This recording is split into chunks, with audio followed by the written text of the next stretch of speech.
Hello guys, welcome to the class. Boruto 2 Blue Vortex chapter 16 explanation కి స్వాగతం. Channel కి ఎవరైనా కొత్తగా వచ్చి ఉంటే సబ్స్క్రైబ్ చేసుకోవడం మాత్రం మర్చిపోకండి. మీకు ట్రాన్స్లేషన్ ఎక్కడైనా దొరుకుతుంది, కానీ ఒరిజినల్ ఎక్స్ప్లెనేషన్ మన దగ్గర మాత్రమే దొరుకుతుంది. సో ఈ చాప్టర్ లో ఏం జరిగిందో తెలుసుకోబోయే ముందు లాస్ట్ చాప్టర్ లో ఏం జరిగిందో గుర్తు చేసుకుందాం. మాట్సూరి శాండ్ విలేజ్ ని అటాక్ చేసిన తర్వాత గారా కొడుకైన షింకీని ఒక డివైన్ ట్రీగా మార్చేస్తారు. అదే షింజుగా మార్చి రియు అని పేరు పెడతారు. తనకి లైఫ్ రావడంతోనే జ్యూరాకి చాలా లాయల్ గా ఉంటాడనమాట.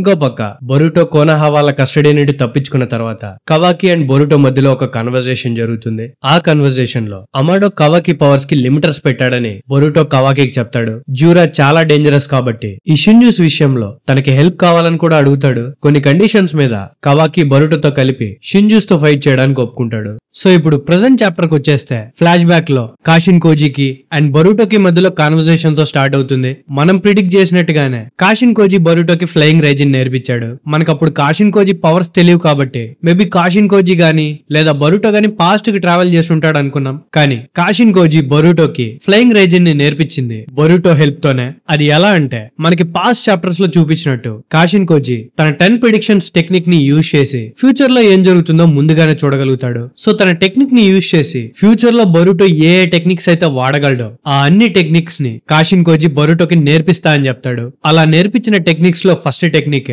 వాళ్ళ తాతగారు నామికాజే మినాటో యొక్క డెడ్లియెస్ట్ టెక్నిక్ అయిన ఫ్లయింగ్ రేజింగ్ టెక్నిక్. నార్మల్ గా అయితే బొరుటో విలేజ్ నుండి వెళ్లిపోయిన తర్వాత 6 years కి ఈ టెక్నిక్ ని కనిపెట్టి ఉంటాడు. కానీ కాషిన్ కోజి ఫ్యూచర్ ని చూడగలిగాడు కాబట్టి బొరుటో 6 years తర్వాత కనిపెట్టిన ఫ్లయింగ్ రేజింగ్ టెక్నిక్ ని తను ప్రెజెంట్ టైం లైన్ లోనే నేర్పించేయగలిగాడు. ఫస్ట్ దీన్నే ఎందుకు నేర్పించాడంటే మనకి బాగా తెలుసు ఓట్సూస్ కి ఈజీగా ఎగరగలుగుతారు అండ్ స్పేస్ టైం నింజుట్సు ద్వారా ఎక్కడ పడితే అక్కడ ట్రావెల్ చేయగలుగుతారు. వాళ్ళని కౌంటర్ చేయాలంటే బొరుటోకి కూడా స్పేస్ టైం నింజుట్సు తెలియాలి. బొరుటోకి చిన్నగా ఉన్నప్పుడు జోగన్ ఉన్నింది కాబట్టి తను అప్పుడప్పుడు స్పేస్ టైం నింజుట్సు వాడగలిగాడు. కానీ బొరుటో లోపల జోగన్ రావడానికి ట్రిగర్ చేసిన న్యూఏ అండ్ టొనేరి ఇద్దరు సీల్ అయిపోవడం వల్ల బొరుటో లోపల జోగన్ పనిచేయడం ఆగిపోయింది. మేబీ ఇది ఫ్యూచర్ లో రావచ్చు. సో అప్పటిదాకా బొరుటోకి ఒక స్పేస్ టైం నింజుట్సు కావాలి కాబట్టి వాళ్ళ తాత రెడీ చేసుకున్న ఫ్లయింగ్ రైజిన్ కి ఒక కాపీ క్యాట్ వర్షన్ ని బొరుటో స్క్రాచ్ నుండి తయారు చేసుకున్నాడు. అంటే వెరీ స్టార్టింగ్ నుంచి అట్లీస్ట్ మినాటోకి సెకండ్ హోకాగే యొక్క ఫ్లయింగ్ రైజిన్ టెక్నిక్ కి రెఫరెన్సెస్ ఉన్నాయి. బట్ బొరుటోకి ఎటువంటి రెఫరెన్సెస్ లేకుండా తన సొంతంగా తయారు చేసుకున్నాడు అనమాట. సో బొరుటో ఎంత పెద్ద జీనియస్ మనం అర్థం చేసుకోవచ్చు. బొరుటోకి మినాటో యొక్క టెక్నిక్ ఎలా వర్క్ చేస్తుందో తెలియకపోవడం వల్ల తన ఫ్లయింగ్ రైజిన్ లో కొన్ని డ్రాబ్యాక్స్ ఉంటాయన్నమాట. బొరుటో ఒక మెటల్ లోపల తన చాక్రాని ఇన్ఫ్యూజ్ చేసి ఆ చాక్రాని సెన్స్ చేస్తూ తను టెలిపోర్ట్ అవడం నేర్చుకుంటాడు. బట్ మినాటో వర్షన్ అలా వర్క్ చేయదు. మినాటో ఎవరినైనా మార్క్ చేస్తే ఆ మార్క్స్ ద్వారా తను టెలిపోర్ట్ అవ్వగలిగేవాడు. బొరుటో తన ఫ్లయింగ్ రైజిన్ కనిపెట్టేటప్పుడు ఫేస్ చేసిన ఇష్యూ ఏంటంటే తను చాక్రాని ఇన్ఫ్యూజ్ చేసింది మెటల్ లోపల కాబట్టి ఫర్ ఎగ్జాంపుల్ తను గనక షూరికెన్స్ ని సౌత్ సైడ్ ఒకటి అండ్ నార్త్ సైడ్ ఒకటి విసిరినప్పుడు అవి గనక తన విజిబుల్ రేంజ్ లో లేకపోతే అండ్ తను సెన్స్ చేసి టెలిపోర్ట్ అయితే సౌత్ సైడ్ ఉన్న షూరికెన్ దగ్గరికి వెళ్తాడు, లేకపోతే నార్త్ సైడ్ ఉన్న షూరికెన్ దగ్గరికి వెళ్తాడో తనకే తెలీదు. దీనివల్ల ఫైట్ చేసేటప్పుడు తనకి చాలా ప్రాబ్లం అవుతుంది. దీనికోసం ఫ్యూచర్ బొరుటో ఏం సొల్యూషన్ కి వచ్చాడంటే ఒకవేళ గనక డిఫరెంట్ షేప్ ఉన్న మెటల్స్ కి తన చాక్రాని మార్క్ చేయగలిగితే తను సెన్స్ చేయడానికి ట్రై చేసినప్పుడు వాటి మీద ఉన్న చాక్రా డిఫరెంట్ షేప్స్ లో ఉంటాయి కాబట్టి బొరుటో అక్యురేట్ గా ఆ షేప్స్ దగ్గరికి టెలిపోర్ట్ అవ్వగలుగుతాడు. సో అందుకే బొరుటో బాడీ మీద చాలా సింబల్స్ ని మనం చూడొచ్చు. అవన్నీ స్టైల్ దొబ్బడానికనే మనం స్టార్టింగ్ లో అనుకుంటాం గానీ అవి తను అక్యురేట్ గా టెలిపోర్ట్ అవడానికి హెల్ప్ చేస్తాయి అనమాట.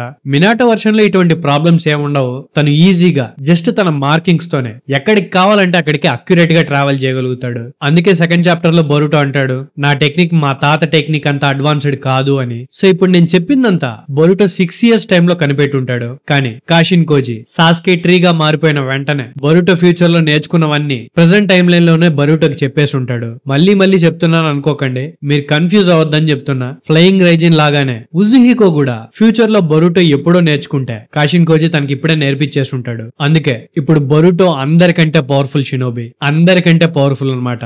ఎందుకంటే పెద్ద బొరుటో నేర్చుకున్న అన్ని అడ్వాన్స్డ్ టెక్నిక్స్ తను చిన్నగా ఉన్నప్పుడే నేర్చేసుకున్నాడు కాబట్టి కాషిన్ కోజి 16 ఏళ్లకే ఒక రాక్షసుని తయారు చేశాడు. Back to the chapter. Past లోనే బొరుటోకి ఒక డౌట్ వస్తుంది. ఆ డౌట్ బొరుటోకే కాదు మనకు కూడా వస్తుంది. అదేంటంటే కాషిన్ కోజి మంచి ఫ్యూచర్ అండ్ చెడ్డ ఫ్యూచర్ రెండు చూడగలిగేటప్పుడు మంచి ఫ్యూచర్ గనుక అందరికి చెప్పేసి ఆ ఫ్యూచర్ కి తగ్గట్టు అందరినీ ప్రవర్తించమని చెప్తే అన్ని మంచి ఫ్యూచర్ సైడే వెళ్తాయి కదా అని. సో బొరుటో అడిగిన క్వశ్చన్ కి కాషిన్ కోజి నువ్వు చెప్పేది కరెక్టే, కానీ ఒక మనిషికి ఫ్యూచర్ అనేది తెలిస్తే వాడు ఎలా బిహేవ్ చేయాలో అలా బిహేవ్ చేయడు. ఫర్ ఎగ్జాంపుల్ ఒకవేళ ఒక 15 years పిల్లోడికి నీకు 25 వచ్చేసరికి నువ్వు ఒక సూపర్ స్టార్ అయిపోతావు అని చెప్తే ఆడు సూపర్ స్టార్ అవ్వడానికి కష్టపడకుండా ఎలాగో 25 ఇయర్స్ కి సూపర్ స్టార్ అయిపోతాం కదా అని తను చేయాల్సిన పనులు చేయడు. దానివల్ల తన ఫ్యూచర్ అనేది చేంజ్ అయిపోతుంది. సో ఇక్కడ కూడా ఒకవేళ గనక ఫ్యూచర్ ఎంత మందికి చెప్తే వాళ్ళకి ఫ్యూచర్ తెలిసిపోవడం వల్ల వాళ్ళు డిఫరెంట్ గా బిహేవ్ చేసి జరగాల్సిన ఫ్యూచర్ కాకుండా ఇంకా కొత్త ఫ్యూచర్స్ తయారయ్యేలా చేస్తారు. దానివల్ల ఫ్యూచర్ ప్రిడిక్ట్ చేయడం ఇంకా కష్టం అయిపోతుంది. సో కాషిన్ కోజీ ఈ ఫ్యూచర్ గురించి ఎక్కువ మందికి తెలియకూడదని చెప్తాడు. ఎందుకంటే ఉన్న బ్రాంచెస్ కాకుండా ఫ్యూచర్స్ ఎక్కువ మందికి తెలియడం వల్ల వాళ్ళు డిఫరెంట్ గా బిహేవ్ చేయడం వల్ల ఇంకా ఎక్కువ బ్రాంచెస్ క్రియేట్ అవుతాయి. దానివల్ల ఫ్యూచర్ ప్రిడిక్ట్ చేయడం అనేది చాలా కష్టం అయిపోతుంది. మీకు డౌట్ రావచ్చు, బొరుటో అండ్ కాషిన్ కోజీకి ఫ్యూచర్ తెలుసు కదా, వీళ్ళు చేసే పనుల వల్ల ఫ్యూచర్ అనేది చేంజ్ అవ్వదా అని. ఒకవేళ కనుక ఒక మనిషికి చాలా ఫ్యూచర్స్ తెలిస్తే వాళ్ళు చావు నుండి తప్పించుకోవడానికి ఎన్ని దారులు ఉంటాయి అన్ని దారులు ట్రై చేసి బ్యాడ్ ఫ్యూచర్ నుండి తప్పించుకోవడానికి ట్రై చేస్తారు. దానివల్ల వాళ్ళు డెస్టినీకి అంటే ఫేట్ కి కంప్లీట్ అగైన్స్ట్ గా వెళ్తారనమాట. దాన్నే హెటిరికల్ ఎగ్జిస్టెన్స్ అని అంటారు. అండ్ వాళ్ళు సింగులారిటీస్ గా మారుతారు. బొరుటో అండ్ కాషిన్ కోజీ సింగులారిటీస్ గా ఉన్నప్పటికీ వాళ్ళు ఫ్యూచర్స్ ని డెస్ట్రాయ్ చేయకుండా అంటే ఫ్యూచర్ ని కంప్లీట్ గా మార్చేయడానికి ట్రై చేయకుండా ఏం పనులు చేస్తే ఫేట్ మంచి ఫ్యూచర్ వైపు నడుస్తుందో ఆ పనులు మాత్రమే షాడోస్ నుండి నడిపించాలనుకుంటారు. ఫర్ ఎగ్జాంపుల్, ఒక చిన్న పిల్లోడికి 6:30 టైంలో ఒక చింత చెట్టు కింద ఒక స్టంపర్ బాల్ దొరుకుతుంది అని నాకు ఫ్యూచర్ తెలిస్తే నేను ఆ అబ్బాయికి డీటెయిల్ టు డీటెయిల్ చెప్తే తను ఆ టైం కంటే ముందు వెళ్లి ఆ బాల్ ఉందో లేదో చూడడానికి ట్రై చేయొచ్చు. లేదా దానికోసం తొందరపడి తనను తను ఇంజూరీ చేసుకోవడానికి ఛాన్స్ ఉండొచ్చు. దానివల్ల కంప్లీట్ గా ఫ్యూచరే చేంజ్ అయిపోవచ్చు. కానీ తనకి కంప్లీట్ ఫ్యూచర్ చెప్పకుండా అంటే తనకి అక్కడ స్టంపర్ బాల్ దొరుకుతుంది అని చెప్పకుండా 6:30కి గనక చింత చెట్టు దగ్గరికి రమ్మని చెప్తే ఆ అబ్బాయికి అక్కడ బాల్ దొరుకుతుందని తెలియదు కాబట్టి ఏం ఎక్స్పెక్టేషన్ లేకుండా అక్కడికి రావడం వల్ల తనకి అనుకున్న టైంలో బాల్ దొరుకుతుంది. మనం ఫ్యూచర్ ని ఇన్ఫ్లుయెన్స్ చేయకుండా పర్సన్ ని ఇన్ఫ్లుయెన్స్ చేసి గుడ్ ఫ్యూచర్ జరగలిగేలా చేయగలుగుతాం. కాషిన్ కోజీ అండ్ బొరుటో కూడా సింగులారిటీస్ గా అందరినీ మ్యానిపులేట్ చేసి గుడ్ ఫ్యూచర్ వైపు నడిపించడానికి ట్రై చేస్తారనమాట. And singularities Kashin Koji and Boruto మాత్రమే కాదు, ఎయిడా కూడా. కాషిన్ కోజీ ఈ మ్యాటర్ మొత్తం బొరుటోకి ఎక్స్ప్లెయిన్ చేసేటప్పుడు ఫ్యూచర్ లో ఎప్పటికైనా ఎయిడా కూడా ఈ కాన్వర్సేషన్ ని చూడగలుగుతుంది కాబట్టి తనకు కూడా ఒకటేసారి ఇంటిమేషన్ ఇచ్చేస్తాడు, నువ్వు కూడా ఒక సింగులారిటీవే అని. సో కాషిన్ కోజీ బొరుటోకి చెప్పిందంతా ఎయిడా వినింది కాబట్టి తను కూడా అర్థం చేసుకుంటుంది తన ఒక సింగులారిటీ కాబట్టి బొరుటో అండ్ కాషిన్ కోజీ ఫ్యూచర్ గురించి ఏం మాట్లాడుకున్నా ఎవ్వరికి చెప్పకూడదని. సో ఇప్పుడు పాస్ట్ లో మనకు చూపించిందంతా ఎయిడా తన సెండ్రేగన్ తో ప్రజెంట్ టైం లైన్ లో చూస్తూ ఉంటుంది అనమాట. సో తను సరదాకి అండ్ సుమిరేకి బొరుటో ఎవరికి ఏం చెప్పకపోవడానికి తనకు ఒక రీజన్ ఉంది. తను మిమ్మల్ని ఊరికే డేంజర్ లో పెట్టాలనుకోవట్లేదు, అందుకే మీకు ఏ విషయం పూర్తిగా చెప్పట్లేదు అని చెప్తుంది. ఎయిడా అలా చెప్పేసరికి సారదా తీసుకోలేదు. బొరుటో ఒక్కడే కష్టపడి వాళ్ళ కోసం పోరాడుతున్నాడని సారదా ఫీల్ అవుతుంది. ఒకవేళ గనక బొరుటో వీళ్ళకి పూర్తి మ్యాటర్ చెప్తే తను కూడా హెల్ప్ అవుతుంది కదా అని సారదా ఫీలింగ్. కానీ దానికి సుమిరే బొరుటో మనకేం చెప్పట్లేదు కాబట్టి మనం ఇప్పటి వరకు బ్రతకగలుగుతున్నాం అనుకుంటా. ఒకవేళ గనక మనం బొరుటోతో పాటు ఉంటే తనని మనం స్లో చేసేస్తాం, మనకేం జరుగుతుందా అని తను ఫుల్ ఫ్లెడ్జెడ్ గా కాన్సన్ట్రేట్ చేయలేడు. సో మనం తనని అర్థం చేసుకొని బొరుటోకి ఎలా నచ్చితే అలా చేయనియాలనుకుంటానని అంటుంది. తను అలా అన్నప్పటికీ సారదా ఒప్పుకోదనమాట. బొరుటో పెద్ద పెద్ద మోన్స్టర్స్ తో ఫైట్ చేస్తున్నాడు కాబట్టి తనకి వీళ్ళ హెల్ప్ ఖచ్చితంగా అవసరం అవుతుందని సారదా వీళ్ళతో అంటుంది. దానికి సుమిరే సారదాతో బొరుటో ప్లేస్ లో ఉండడానికి ట్రై చేయి, తన ఫీలింగ్స్ ని ఒక్కసారైనా అర్థం చేసుకో, తను మన కోసం ఎంత బాధపడుతూ ఉంటాడు. నువ్వు బొరుటో ఫీలింగ్స్ నే కాదు నా ఫీలింగ్స్ ని కూడా పట్టించుకోవట్లేదు. నీకు తెలుసు కదా నాకు బొరుటో అంటే చాలా ఇష్టం. నీకు అది తెలిసినప్పటికీ నువ్వు ఆ రోజు వెళ్లి తనని డైరెక్ట్ గా హగ్ చేసుకున్నావు. నేను ఆ మూమెంట్ ని అర్థం చేసుకోగలుగుతాను, నీ ఫీలింగ్స్ కూడా రెస్పెక్ట్ ఇచ్చాను, కానీ ఒకసారి నువ్వు నా ఫీలింగ్స్ ని కూడా పట్టించుకుని ఉంటే బాగుండేది అని సారదాతో అంటుంది. బేసిక్ గా ఇక్కడ సుమిరే కూడా బొరుటోతో లవ్ లో ఉందన్నమాట. సో ఇప్పుడు ఇది ఒక లవ్ ట్రయాంగిల్. సుమిరే అండ్ సారదా బొరుటో కోసం ఫైట్ చేసుకుంటూ ఉంటే ఎయిడాకు మాత్రం ఇది చాలా ఎంటర్టైనింగ్ గా ఉంటుంది. తన ఆ కన్వర్సేషన్ ని ఎంజాయ్ చేస్తూ ఉంటుంది అనమాట. అక్కడ జ్యూరా వాళ్ళ ప్రపంచం ఎండ్ అయిపోతుందంటే కూడా ఇక్కడ ఆడోళ్ళ పంచాయతీ ఇలా ఉంది, ఏం చేయలేం. సుమిరే తన ఫీలింగ్స్ ని సడన్ గా అక్కడ బయట పెట్టేసరికి సారదా వాళ్ళని ఫేస్ చేయలేక అక్కడ నుండి బయటకు వెళ్ళిపోతుంది. కట్ చేస్తే లీఫ్ విలేజ్ యొక్క దైమ్యోకి అండ్ విలేజ్ ఎల్డర్స్ కి మధ్యలో కన్వర్సేషన్ జరుగుతుంది. దైమ్యో అంటే కోనహా విలేజ్ కి ఒక ఫైనాన్షియల్ సపోర్ట్ లాంటివాడు అనమాట. పవర్ అండ్ విలేజ్ సెక్యూరిటీ అంతా హొకాగే వాళ్ళు చూసుకుంటే కోనహా గవర్నమెంట్ కి కావాల్సిన ఫండ్స్ ని దైమ్యోనే ఇస్తాడు. సో తను కూడా ఒక ఇంపార్టెంట్ పార్టీ అనమాట. రీసెంట్ గా బొరుటోని క్యాప్చర్ చేసిన తర్వాత కూడా తననేం చేయలేకపోయినందుకు ఎల్డర్స్ ని దొబ్బుతూ ఉంటాడు, తనని ఫాస్ట్ గా పట్టుకొని ఫినిష్ చేయమని. అది ఎవడి వల్ల అవ్వదనుకోండి. కట్ చేస్తే షికమారు ఎయిడా దగ్గరికి వెళ్తాడు. తనకేమో ఎయిడాతో డైరెక్ట్ గా మాట్లాడడం ఇష్టం ఉండదు, ఎందుకంటే తన చుట్టూ ఉన్న వాళ్ళని తన చార్మ్ చేయగలుగుతుంది కాబట్టి, అంటే తనతో లవ్ లో పడిపోతారు కాబట్టి. షికమారుకు తన ముందర ఉంటే తన బుర్ర పని చేయదని డైరెక్ట్ గా కలవడానికి ఇష్టపడ్డు. కానీ ఇప్పుడు షికమారుకి తనతో డైరెక్ట్ గా మాట్లాడడం తప్ప వేరే దారి లేదు. ఎందుకంటే తన దూరం నుండి ఐడాతో మాట్లాడాలి అంటే సెన్సరీ యూనిట్ హెల్ప్ తో మాట్లాడాలి. బొరుటో గురించి సెన్సరీ యూనిట్ హెల్ప్ తో మాట్లాడితే కోనహాలో ఉండే ఎల్డర్స్ కి మ్యాటర్ మొత్తం లీక్ అయిపోతుంది. అది జరగడం షికమారుకి ఇష్టం లేక తనతో డైరెక్ట్ గా మాట్లాడడానికి వస్తాడు. సో షికమారు అక్కడికి వెళ్ళింది శాండ్ విలేజ్ లో ఇప్పుడున్న పరిస్థితిని తెలుసుకోవడానికి. సో పరిస్థితి ఏంటి అని ఏడాని అడిగితే గారా కొడుకైన షింకి ఒక షింజుగా మారిపోయిన విషయం షికమారుకు చెప్తుంది. గారా షింకి సీలింగ్ లో సేఫ్ గా ఉన్నప్పటికీ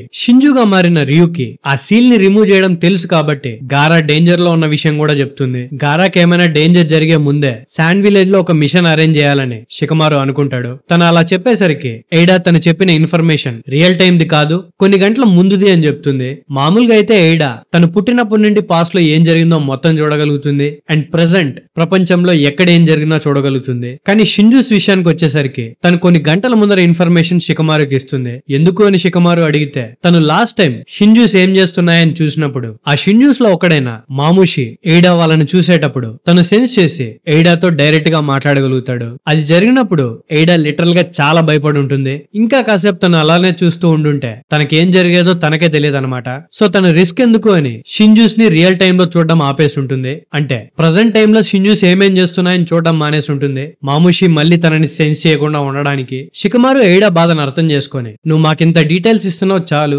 నీ మీద నువ్వు ఎక్స్ట్రా బర్డెన్ తీసుకోకు అని చెప్తాడు. దాని తర్వాత ఎయిడా బరుటను తప్పించింది నువ్వే కదా అని షికమారుని అడుగుతుంది. షికమారు ఏమో నేను కాదు అని తప్పించుకోవడానికి ట్రై చేస్తాడు. కానీ ఎయిడా షికమారుతో నువ్వేం దాచిపెట్టుకోని అవసరం లేదు, నేను నీ గురించి కోనహా గవర్నమెంట్ కి చెప్పను, అది నీకే కాదు నాకు కూడా డిసడ్వాంటేజే, అయినా నేను కూడా బరుటోకి ఎటువంటి ప్రాబ్లం క్రియేట్ చేయాలనుకోవట్లేదు అని చెప్తుంది. ఎయిడా అలా అనేసరికి షికమారు సడన్ గా తిరిగి చూస్తాడు. తను బరుటోకి ఎందుకు హెల్ప్ చేయాలనుకుంటోంది అని. రీజన్ ఏంటంటే ఎయిడా పాప కూడా బరుటోకి పడిపోయిందనమాట. బరుటోకి కవాకి ఇరికించడానికి అన్ని ఛాన్సులు ఉన్నా తను ఇరికించాడు అనమాట. పాప ఆ విషయానికి పడిపోయి ఉంటుంది. సో షికమారు అలా చూడగానే తను మళ్ళీ మాట మార్చి నేను ఇది చెప్పానని మర్చిపో, కవాకి కూడా బరుటోతో కలిసిపోవడానికి ఒప్పుకున్నాడు. సో ఈ డివైన్ ట్రీస్ తో అందరికీ ప్రాబ్లమే కాబట్టి వాళ్ళు చేసే దాంతో నేను ఇంటర్ఫియర్ అవదలుచుకోలేదు అని చెప్తుంది. ఆ తర్వాత షికమారు బరుటోకి హెల్ప్ చేస్తూ ఉన్నది కాషిన్ కోజీనే అని కనిపెట్టేస్తాడు. తను అలా కనిపెడతాడో లేదో కాషిన్ కోజీ యొక్క టోట్ ఎయిడా జుట్టులో నుండి బయటకు వస్తుంది. షికమారు లిటరల్ గా షాక్ అవుతాడనమాట. దీన్ని బట్టి మనకు తెలిసేది ఏంటంటే కాషిన్ కోజీ ఎక్కడో కూర్చొని కోనహాలో ఎక్కడ ఏం జరుగుతుందో ప్రతి ఒక్క డీటెయిల్ ని టోట్స్ ద్వారా తెలుసుకుంటూనే ఉన్నాడు. సో షికమారు కాషిన్ కోజీ అని కనిపెట్టేశాడు కాబట్టి కాషిన్ కోజీ టోట్ షికమారుతో నువ్వు చెప్పింది కరెక్టే షికమారు, అది నేను నీకు ఇప్పుడు ఒకటి చెప్తాను, దాని గురించి నువ్వు అస్సలు క్వశ్చన్ చేయకూడదు అని చెప్పి కోనహామారుని, సారాదాని అండ్ మిట్సుకిని శాండ్ విలేజ్ కి పంపించమని చెప్తాడు. అండ్ ఆ శాండ్ విలేజ్ దగ్గరికి షింకి షింజు అయిన ర్యూ గాని కాటా మాట్సురి గాని లేదా వాళ్ళిద్దరు కలిపి గాని అక్కడికి రావచ్చు. వీళ్ళు ముగ్గురు అండ్ శాండ్ విలేజ్ చెందిన ఇద్దరు షినోబి కలిపి షింజుస్ ఇద్దరిని లేపించేయమని చెప్తాడు. కాషిన్ కోజీ అలా చెప్పేసరికి షికమారుకి అర్థం కాదు ఎందుకు వాళ్ళ ముగ్గురిని పంపించమన్నాడు అని. దానికి ఏదైనా రీజన్ ఇమ్మని అడుగుతాడనమాట. కానీ కాషిన్ కోజీ ఎటువంటి క్వశ్చన్స్ కి ఆన్సర్ చెప్పనని ముందే చెప్పేశాడు కాబట్టి షికమారు సైలెంట్ అయిపోతాడు. ఆ తర్వాత హిమవారిని కోనహా దాటి అస్సలు బయటికి పంపించొద్దని చెప్తాడు. ఎందుకంటే తన కోసం జూరా చూస్తూ ఉంటాడు కాబట్టి ఒకవేళ కనుక హిమవారిని విలేజ్ దాటి పంపిస్తే ఖచ్చితంగా జూరా చంపేస్తాడు అని చెప్తాడు. కోనహాలో ఉన్నంత వరకు హిమవారి సేఫా అంటే సేఫే అని కాషిన్ కోజీ చెప్తాడు. ఎందుకంటే జూరాకి కోనహా విలేజ్ అంటే చాలా రెస్పెక్ట్ ఉంది. తనకి కోనహా విలేజ్ ని డిస్ట్రాయ్ చేయడం అస్సలు ఇష్టం లేదు. సో కోనహాలో ఉన్నంత వరకు హిమవారి కోసం వస్తే విలేజ్ డిస్ట్రాయ్ అవుతుంది కాబట్టి తను కోనహా లోపల ఉన్నంత వరకు తనని జూరా ఏం చేయడు అని కాషిన్ కోజీ చెప్తాడు. ఇది మీకు ఇల్లాజికల్ గా అనిపించవచ్చు, కానీ దీనికి ఎక్స్ప్లెనేషన్ నేను ఇస్తాను. కొంతమందికి కొన్ని సెంటిమెంట్స్ ఉంటాయి. ఫర్ ఎగ్జాంపుల్ హిందూస్ ఆవుని దేవతలా ట్రీట్ చేస్తారు కాబట్టి ఎప్పటికీ బీఫ్ ని తినరు, కానీ వెస్టర్న్ కంట్రీస్ లో ఈజీగా తినేస్తారు. తినగలిగే పాసిబిలిటీ ఉన్నప్పటికీ హిందూస్ కి ఆవు మీద వాల్యూస్ ఉన్నాయి కాబట్టి దాన్ని ఎప్పటికీ దాటరు. సేమ్ అలాగే అప్పుడే కాన్షియస్నెస్ వచ్చిన షింజూస్ కి, ముఖ్యంగా జ్యూరాకి ఓట్సు స్కిల్ ని తినాలి అనే నార్మల్ ఇన్స్టింక్ట్ ని దాటి ఎవాల్వ్ అవ్వాలనుకుంటున్నారు కాబట్టి ఇన్ఫర్మేషన్ కి అంటే నాలెడ్జ్ కి చాలా వాల్యూ ఇస్తారు. సో తనకు కావాల్సిన నాలెడ్జ్ కోనహాలో దొరికే బుక్స్ లో దొరుకుతుంది. అండ్ ఆ బుక్స్ లో ఒక విలేజ్ యొక్క ఇంపార్టెన్స్ ఉంటుంది కాబట్టి ఆ బుక్ కి వాల్యూ ఇచ్చి మనోడు కోనహాని ఏం చేయడనమాట. అది మనోడు సంస్కారం. సో ఒకవేళ జ్యూరా ఫ్యూచర్ లో కనుక బుక్స్ కోసం కోనహాకు వస్తే తనని ప్రొవోక్ చేయకుండా అంటే తనతో గొడవ పెట్టుకోకుండా తనని జస్ట్ ఒక కస్టమర్ లా ట్రీట్ చేయమని కాషిన్ కోజీ షికమారుకి చెప్తాడు. షికమారు షాక్ అవుతాడనమాట. ఏంటి నువ్వు సీరియస్ గానే చెప్తున్నావా అని. దానికి కాషిన్ కోజీ నేనేం జోక్ చెప్పట్లేదు, నేను ఇప్పుడు చెప్పింది మీకు చాలా ఇంపార్టెంట్, మీరు వాడితో అస్సలు పెట్టుకోకండి, వాడికి గనక కోపం వస్తే మనం వాడి మీద గెలవడానికి అస్సలు ఛాన్స్ లేదని చెప్తాడు. సో మీరు అర్థం చేసుకోవచ్చు జ్యూరా ఎంత పవర్ఫుల్ లో. బొరుటో, డేమన్, కవాకి, ఎయిడా ఇలా పవర్ఫుల్ బీయింగ్స్ కోనహా సైడ్ ఫైట్ చేస్తే కూడా జ్యూరా మీద గెలవలేరు అని కాషిన్ కోజీ స్ట్రైట్ గా చెప్పేస్తున్నాడు. సో మిగతాది మీరు ఇమాజిన్ చేసుకోవచ్చు. సో కాషిన్ కోజీ షికమారుకి జాగ్రత్తలు చెప్పేసి అక్కడ నుండి వెళ్ళిపోవడం స్టార్ట్ చేస్తాడు. కానీ వెళ్లే ముందు విలేజ్ యొక్క లాస్ ని ఫాలో చేయకుండా తన పొజిషన్ మీద ప్రెషర్ ఉన్నప్పటికీ తన హార్ట్ ని ఫాలో అయ్యి బొరుటోని సేవ్ చేసినందుకు థ్యాంక్ యూ చెప్తాడు. అండ్ తనని ఫ్యూచర్ లో కూడా తన హార్ట్ తోనే డెసిషన్స్ తీసుకోమని చెప్తాడు. దాని వల్ల గుడ్ ఫ్యూచర్ వస్తుంది అని అంటాడు. కాషిన్ కోజీ అక్కడ నుండి వెళ్ళిపోగానే తను చెప్పినట్టుగానే కోనోహమారుని, సారాదాని అండ్ మిట్సుకిని శాండ్ విలేజ్ కి పంపిస్తారు. వాళ్ళు అక్కడికి వెళ్ళగానే షింకి పాత టీమ్మేట్స్ అయిన ఇద్దరు షినోబి అక్కడికి వచ్చి వాళ్ళని రిసీవ్ చేసుకుంటారు. వీళ్ళు ఆల్రెడీ చూనియన్ ఎగ్జామ్స్ కి కలుసుకున్నారు కాబట్టి ఒకరికొకరికి బాగానే పరిచయం ఉంటుంది.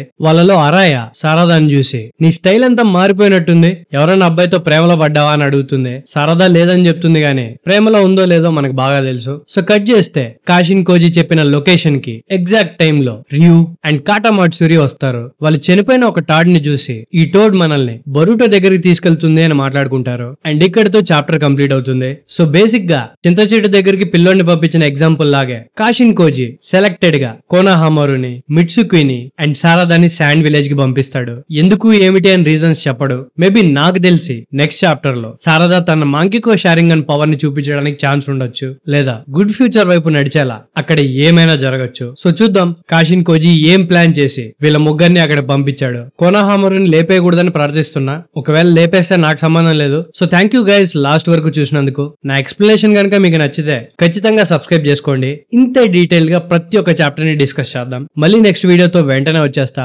అప్పటి వరకు జాగ్రత్త. Love you, me anime professor.